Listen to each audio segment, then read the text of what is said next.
성도 여러분 안녕하세요. 오늘은 한 주간을 마무리하는 토요일입니다. 지난 한 주간의 삶은 어떠셨는지요? 여러분이 진심으로 하나님께 예배하실 때 하나님께서 여러분의 삶을 위로해 주시고 또 새 힘을 공급해 주셨으면 좋겠습니다. 그러면 사도신경으로 우리의 신앙을 고백하고 하나님께 예배하겠습니다. 나는 전능하신 아버지 하나님 천지의 창조주를 믿습니다. 나는 그의 유일하신 아들 우리 주 예수 그리스도를 믿습니다.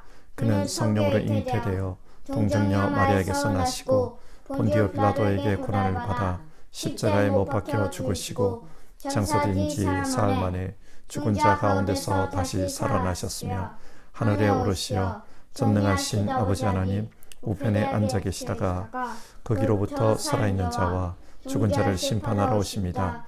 나는 성령을 믿으며 거룩한 공교회와 성도의 교제와 죄를 용서받는 것과 몸의 부활과 영생을 믿습니다. 아멘. 찬송가 196장, 통합찬송가는 174장, 성령의 은사를 우리 1절을 부르고 성경 말씀 읽겠습니다.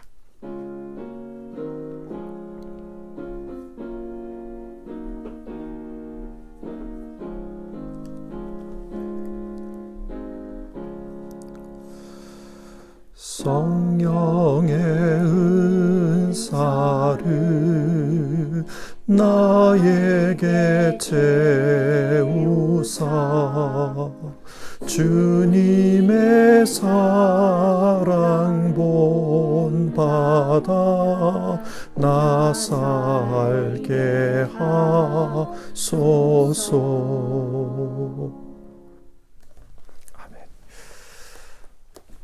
오늘은 요엘서 3장의 말씀을 살펴보겠습니다. 요엘서 3장, 읽는 것은 1절부터 8절까지 말씀을 한 절씩 교독합니다. 3장 1절입니다. 때가 되어 그날이 오면 내가 유다와 예루살렘을 회복시켜서 번영하게 하겠다. 그때에 내가 모든 민족을 불러모아 그들을 여호사밧 골짜기로 데리고 내려가서 그들이 나의 백성이요 나의 소유인 이스라엘에게 저지른 일을 두고서 내가 거기에서 그들을 심판하겠다. 그들이 나의 백성을 여러 민족 속에 흩어놓고 또 나의 땅을 나누어 가지고 제비를 뽑아 나의 백성을 나누어 가졌기 때문이다. 소년을 팔아서 창녀를 사고 소녀를 팔아서 술을 사 마셨기 때문이다. 두로와 시돈과 블레셋의 모든 지역아 너희가 나에게 무엇을 하려고 하느냐? 너희는 내가 한 일을 보복할 셈이냐? 너희가 나에게 무슨 보복을 한다면 너희가 한 그대로 내가 당장 너희에게 갚아주겠다.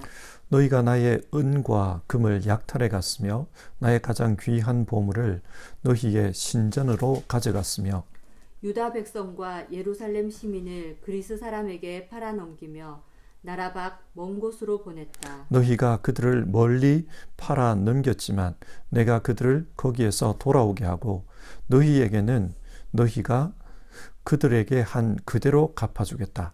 이제는 내가 유다 사람을 시켜서 너희의 아들 딸들을 팔겠다. 유다 사람은 너희 자녀를 먼 나라 스바 사람에게 팔 것이다. 나 주의 말이다. 아멘.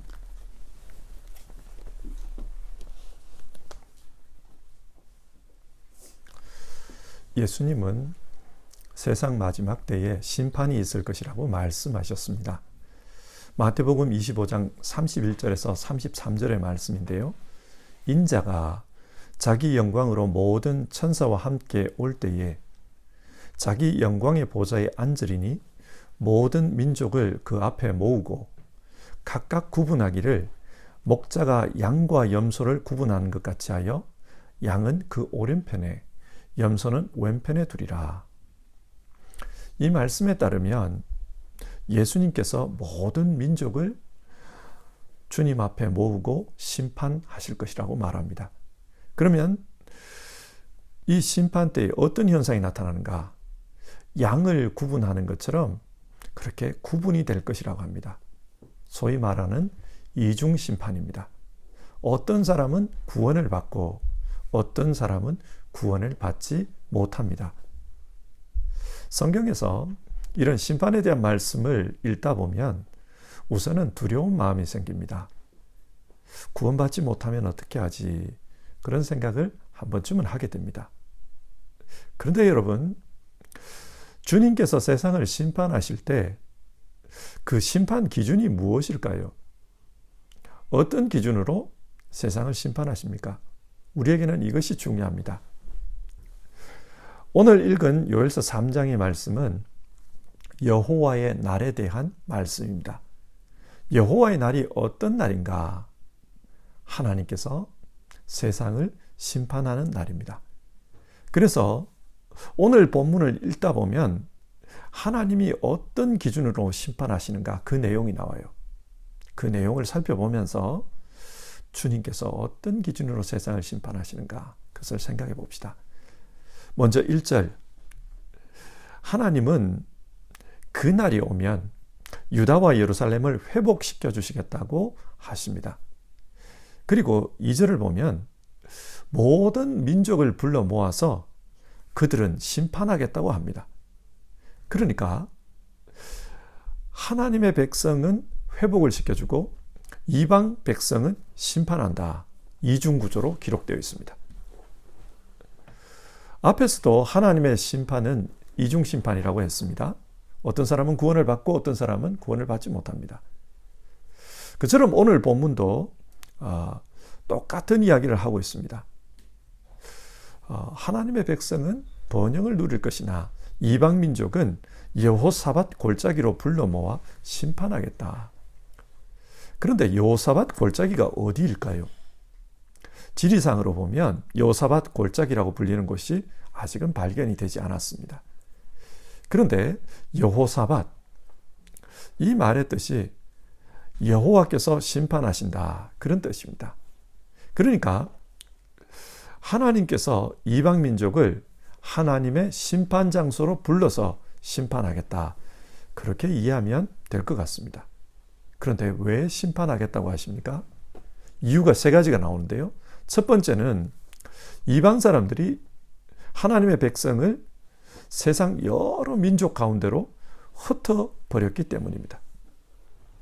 역사적으로 보면 주전 722년 아시리아가 이스라엘을 멸망시킵니다. 그때 많은 이스라엘 백성들이 여러 지역으로 흩어집니다. 그리고 이어서 주전 605년 바벨론이 쳐들어와요. 그리고 유다의 유력한 사람들을 잡아갑니다. 이때 잡혀간 사람들의 이야기가 다니엘서에 기록이 되어 있습니다. 다니엘과 세 친구는 이때 끌려간 사람입니다. 많은 사람들이 바벨론으로 끌려갔습니다. 그리고 주전 597년 유다가 바벨론에게 반기를 들었습니다. 독립운동을 한 거죠. 그러자 이것을 못마땅하게 여긴 바벨론이 또다시 쳐들어와서 유대인들을 끌고 갔습니다. 그로부터 10년 후 주전 586년 바벨론은 결국 유다를 멸망시키고 맙니다. 유다가 멸망하고 난 이후에 수십만 명의 사람들이 또다시 포로로 끌려갔습니다. 이런 식으로 하나님의 백성들은 이방 땅에 끌려가서 사방으로 흩어졌습니다. 하나님은 이것에 대해서 문제를 삼겠다, 심판하겠다, 그렇게 말씀합니다. 인간을 돈을 받고 노예로 팔았습니다. 이것을 심판하겠다. 또 왜 심판하겠다고 하시는가? 두 번째 이유는 하나님의 땅을 나누어 가졌기 때문입니다. 2절과 3절을 보면 사람들이 하나님의 땅을 제비 뽑아 자기 것으로 삼았다는 것입니다. 레위기 25장에 나오는 말씀인데요. 땅을 아주 팔지는 못한다. 땅은 나의 것이다. 너희는 다만 나그네이며 내게 와서 사는 임시 거주자일 뿐이다. 하나님께서 자기 백성에게 이런 말씀을 하셨어요. 땅은 하나님의 것입니다. 그래서 자기 백성도, 하나님의 백성도 그 땅에서 나그네로 거주했는데 이방 민족들이 쳐들어와서 그 하나님의 땅을 자기 소유로 삼아버렸다는 겁니다. 여기에 대해서 하나님께서 가만히 있지 않겠다, 그렇게 말씀합니다. 그리고 세 번째, 이방 민족들은 유다와 예루살렘 주민들을 끌고 가서 노예로 팔았다. 그래서 벌을 받아야 한다. 그런 말씀을 합니다. 3절을 보면 소년을 팔아 창기를 샀다. 그런 말이 나와요. 무슨 말입니까? 창기와 관계하기 위해서 소년을 몸값으로 지불했다는 뜻입니다. 또 술을 마시기 위해 소녀를 술값으로 지불했다는 말도 나와요. 어린 소년과 소녀, 그들의 생명을 이방 사람들이 하찮게 여겼습니다. 그래서 별것 아닌 일들에 이 아이들을 몸값으로 지불했다는 거예요. 하나님께서 가만히 있지 않겠다고 말씀합니다. 창세기 12장 3절에 하나님께서 아브라함에게 하신 말씀이 나옵니다. 너를 축복하는 사람에게는 내가 복을 내리고 너를 저주하는 사람에게는 내가 저주를 내릴 것이다. 하나님은 지금 자기 백성을 저주한 사람들에게 저주를 내리겠다, 그 말씀을 하고 있는 것입니다. 하나님은 이런 이유로 이방 백성들을 심판하겠다, 그렇게 말씀합니다. 자, 하나님께서 이렇게 심판을 말씀하자 이방 민족들이 반기를 들어요. 그래서 4절을 보면 두로와 시돈, 블레셋, 이스라엘 주변의 나라들이죠. 이 나라들이 하나님께 보복하겠다, 그런 말을 합니다. 사실 국제관계를 보면 원수는 가까운 데 있습니다. 멀리 있는 나라들은 사상이 다르고 지향점이 달라도 사이좋게 지낼 수 있습니다. 그러나 이웃에 있는 나라들은 여러 가지 이권이 걸려 있기 때문에 사이좋게 지내는 것이 쉽지 않습니다. 이스라엘도 마찬가지였습니다. 이스라엘 주변 나라들이 이스라엘을 힘들게 해요. 이스라엘이 아수르에 의해, 바벨론에 의해 그렇게 큰 어려움을 당하자 이 주변에 있는 나라들이 이스라엘을 노략질했습니다. 그래서 황폐화시켰어요. 5절을 보면 이들이 하나님의 보물을 약탈해 가지고는 자기들의 신전에 가져갔다는 말이 나옵니다. 뿐만 아니라 예루살렘과 유다 백성들을 그리스 사람들에게 노예로 팔았다, 그 내용도 나옵니다. 그래서 하나님은 너희가 심은 대로 거두게 하겠다, 똑같이 갚아주겠다, 그렇게 말씀합니다. 왜 이방 민족을 심판하려고 하는가? 그들이 하나님의 백성을 대상으로 악을 행했기 때문입니다. 남의 불행을 자신의 행복으로 여기며 살았기 때문입니다. 자, 그러면 하나님은 이들에게 어떤 방식으로 심판을 행하실까? 9절에서 11절을 보면 이방 민족에게 전쟁을 준비하라, 하나님께서 그렇게 선포해요. 농기구를 녹여서 전쟁 무기를 만들고 전쟁을 하기 위해 여호사밧 골짜기로 나오라고 합니다. 자, 이곳에 나오면 무엇을 하겠다는 겁니까? 하나님이 이렇게 말해요. 낫으로 곡식을 베듯이, 또 포도주 틀에 포도를 넣어가지고 짓밟듯이 그렇게 베어버리고 짓밟아버리겠다고 하십니다. 하나님께서 이들을 하나님의 군대로 치시겠다는 말입니다. 그렇게 전쟁으로 치시면은 이방이 어떻게 되나? 황폐하게 됩니다. 19절을 보면 이집트는 황무지가 되고 에돔은 사막으로 변할 것이다, 그 말씀이 나옵니다. 앞에서 하나님이 메뚜기를 불러다가 하나님의 군대로서 그 땅을 심판하지 않았습니까? 그처럼 하나님은 여러 방법으로 그 이방들을 심판하겠다는 거예요. 그래서 황폐하게 만들어버리겠다. 하지만 16절 이하를 보면 하나님의 백성에게는 축복을 내려주겠다고 약속하십니다. 이 전쟁 때에 피난처가 되어 주실 것이고 또 요새가 되어서 보호해 주실 것이라고 합니다. 뿐만 아니라 사람들로 하여금 시온에 하나님이 살아계신다, 그것을 알게 하겠다고 하십니다. 그리고 이 하나님의 백성들이 사는 곳에 산마다 포도주가 흘러넘치며 언덕마다 젖이 흘러넘치고 계곡마다 샘물이 흘러넘칠 것이다. 그 말씀을 하십니다. 경제적으로도 윤택하게 그렇게 갚아주시겠다. 그 이야기를 합니다. 자, 오늘 성경 내용을 한번 정리해 봅시다.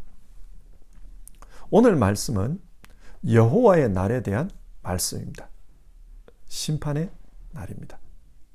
구약 성경에는 역사적으로 어려운 일이 일어날 때마다 여호와의 날, 심판의 날에 대한 말씀이 선포됩니다.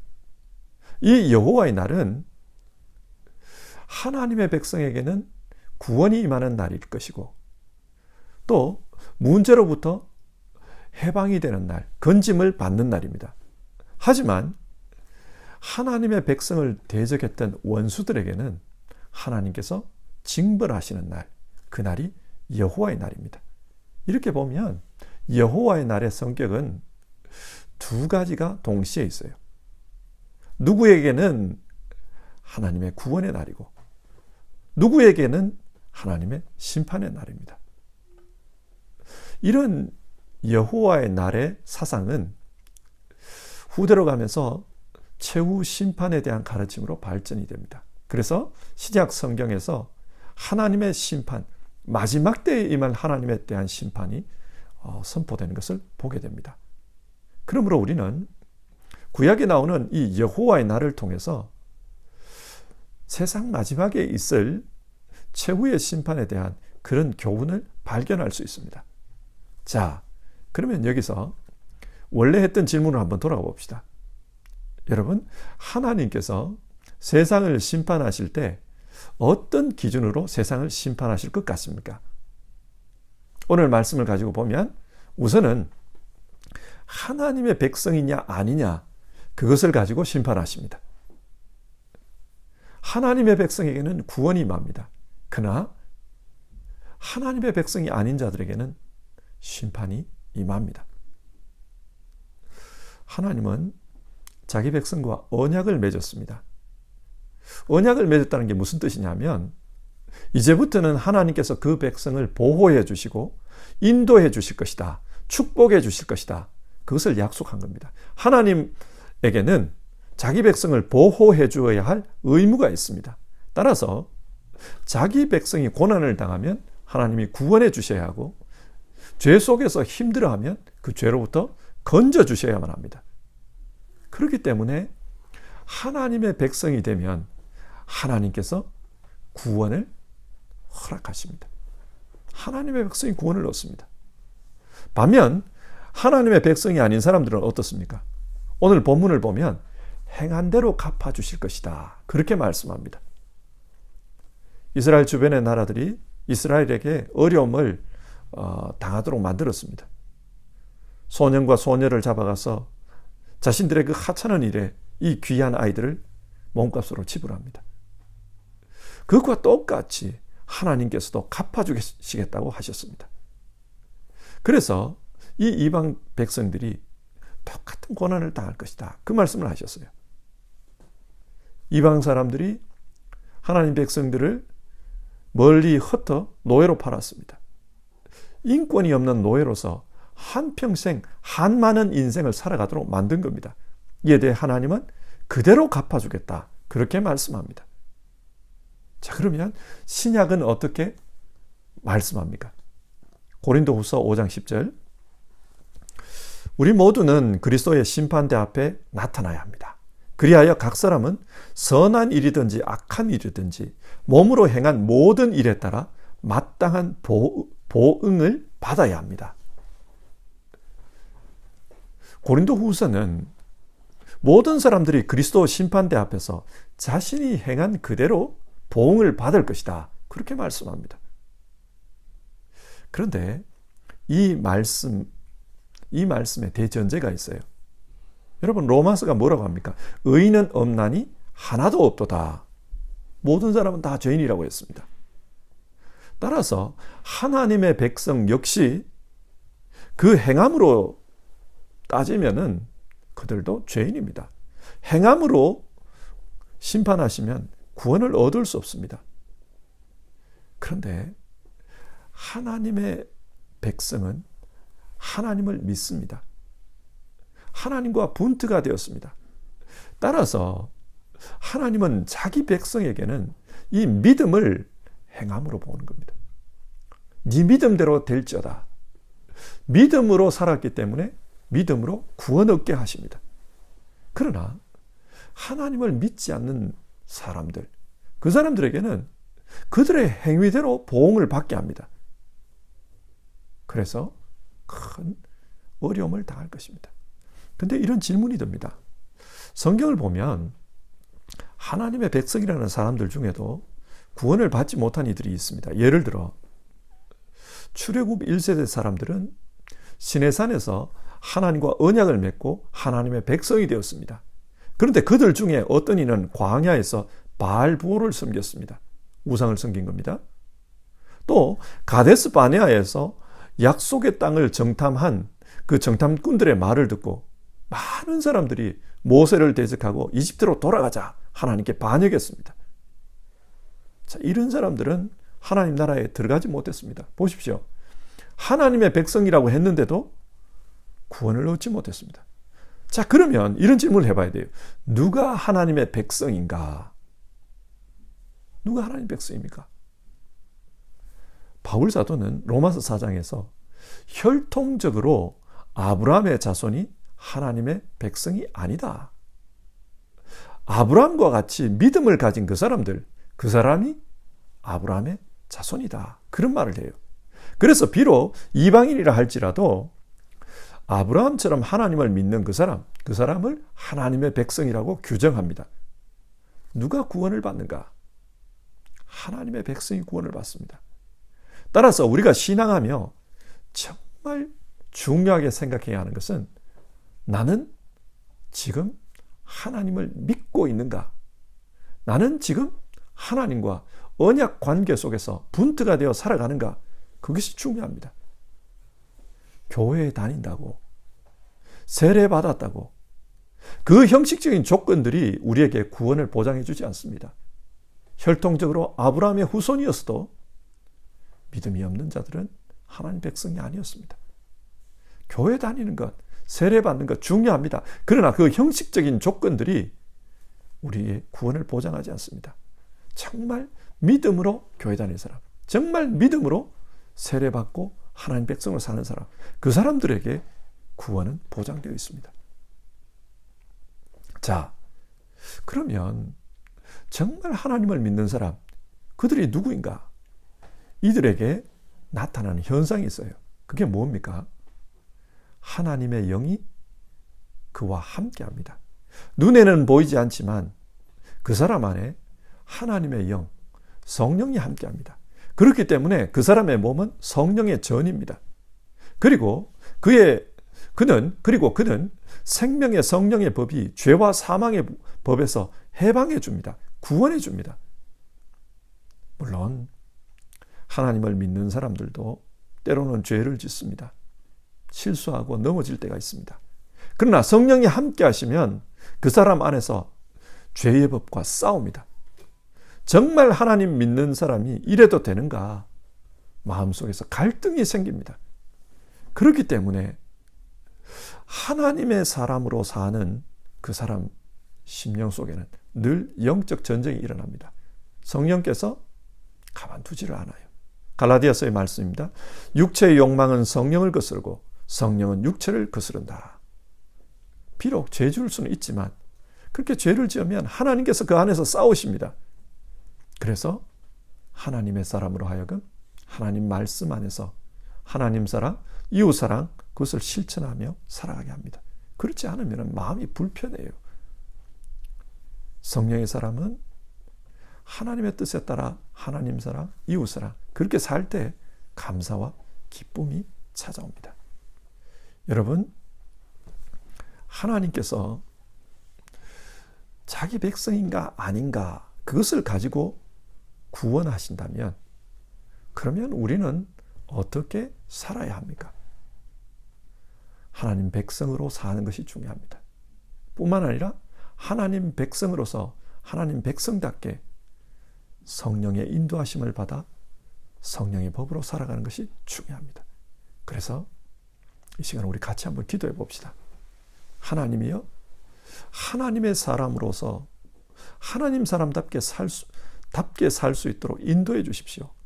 성령의 인도하심에 신실하게 순종하며 살 수 있도록 도와주시옵소서. 그렇게 찬송하고 기도해 봅시다. 196장 성령의 은사를 196장 성령의 은사를 2절과 4절 부르고 기도하겠습니다.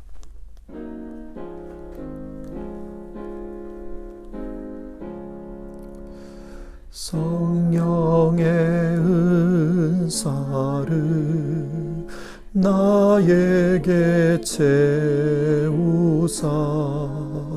정결한 마음 가지고 나 행케 하소서. 성령의 은사를 나에게 채우사 영원한 주님 나라에 나 살게 하소서. 같이 기도합시다. 우리는 세상을 살면서 혹시 이 사건은 하나님께서 내리신 심판이 아닐까 그런 생각이 드는 그런 일들을 만날 때가 있습니다. 그럴 때마다 우리 삶을 돌아보고 마지막 때에 있을 그 심판, 하나님 앞에서 받을 심판, 그 심판 때에서 구원 얻는 길을 가도록 스스로를 다시 한번 돌아보는 것이 중요합니다. 지금은 코로나의 시대입니다. 이 시대에 우리 같이 한번 생각해 봅시다. 먼저는 믿음 안에서 하나님의 사람으로 신실하게 살 수 있도록 그렇게 기도합시다. 그리고 하나님 사람답게 살 수 있도록 성령의 인도하심에 우리가 충실하게 그렇게 순종하며 살기를 우리 이 시간 같이 기도해 봅시다. 하나님 사람으로 살게 하옵소서.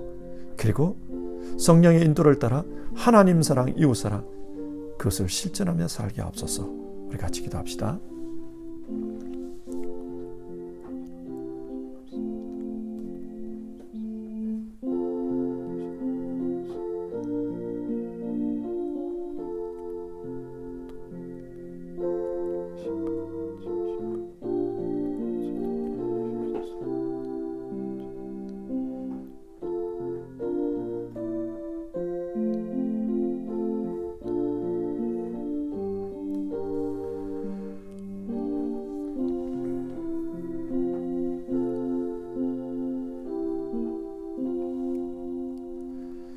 하나님, 오늘 말씀을 통해 우리가 어떻게 살아야 되는가 그것을 생각해 보았습니다.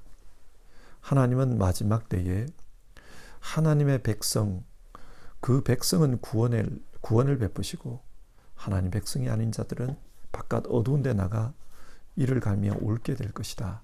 우리 그 말씀을 나누었습니다. 하나님 백성으로서 살게 하옵소서.